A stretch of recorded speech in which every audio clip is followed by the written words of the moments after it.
পশ্চিম মেদিনীপুর জেলা হলো বিপ্লবীদের জেলা। স্বাধীনতা আন্দোলনে বিপ্লবীদের ভূমিকা ছিল এই জেলার বিপ্লবীদের সব থেকে বেশি।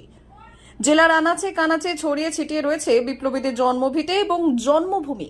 আর সেই বিপ্লবীদের উদ্দেশ্যে রক্তদান শিবিরের আয়োজন করে আসছে শহরের কেল্লা পুকুর পাড়ের কেল্লা স্পোর্টিং ক্লাব। 2005 থেকে শুরু হওয়া এই রক্তদান শিবির এবছর 19তম বর্ষে পদার্পণ করলো। এদিন পুরুষদের পাশাপাশি মহিলারাও এগিয়ে আসেন এই রক্তদান শিবিরে রক্তদান করতে। শতাধিক মানুষ স্বেচ্ছায় রক্তদান করেন এই শিবিরে।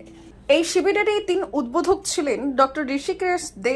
এছাড়া উপস্থিত ছিলেন ডক্টর নিতাই চন্দ্র হুদাইত, সুধাংশু ঘোষ, শিল্পী রানী তাপসী, অ্যাডভোকেট অশোক মণ্ডল ছিলেন ক্লাব সভাপতি সুদীপ্ত বোস, সম্পাদক মাইনউদ্দিন খান, প্রণব চক্রবর্তী, অভিজিৎ পাল, দেবাশিস চক্রবর্তী, মানস পট, সৌরভ মুখার্জি, অভিজিৎ দাস, মোর্শেদ আলম খান, শেখ মনসুর আলী, শান্তনু পিরি সহ অন্যান্য সদস্যরা।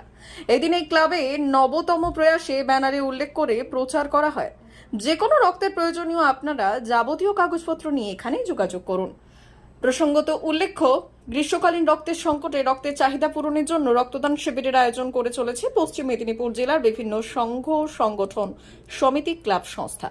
যদিও রক্তের চাহিদা মিটছে না জেলার হাসপাতালগুলিতে, তবু সাধ্যমতো চেষ্টা চালাচ্ছে এই সমাজসেবী সংগঠনগুলি।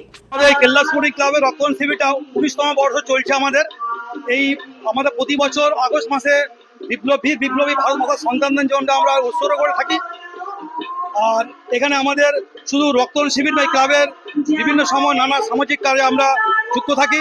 এখানে আমাদের যোগা প্রদর্শন করা হয়, হ্যান্ড রাইটিং করা হয় এবং আমাদের বিভিন্ন ক্রিয়াকলাপ আমাদের সামাজিক সঙ্গে আমরা যুক্ত থাকি। আর তাছাড়া আমাদের এখানে আজকে এই মুহূর্তে 60 জন রক্তদান করেছেন এবং আমাদের তার মধ্যে 8-9 জন ভদ্রমহিলা আমাদের রক্তদান করেছেন। এখন রক্তদান আমাদের টার্গেট থাকে প্রতি বছর 80 থেকে 100 জনের মধ্যে। এটা 19তম বর্ষ আমাদের রক্তদান শিবির চলছে। আমাদের হয় মেনলি আগস্ট মাসে আমরা করে থাকি বিপ্লবী বীর সন্তানদের যে শহীদ হয়েছে তাদের উৎসর্গ করি, তাদের জীবনদানের যে স্যাক্রিফাইস, তাদের উদ্দেশ্যে আমরা এটা উৎসর্গ করে থাকি। D news, Medinipur.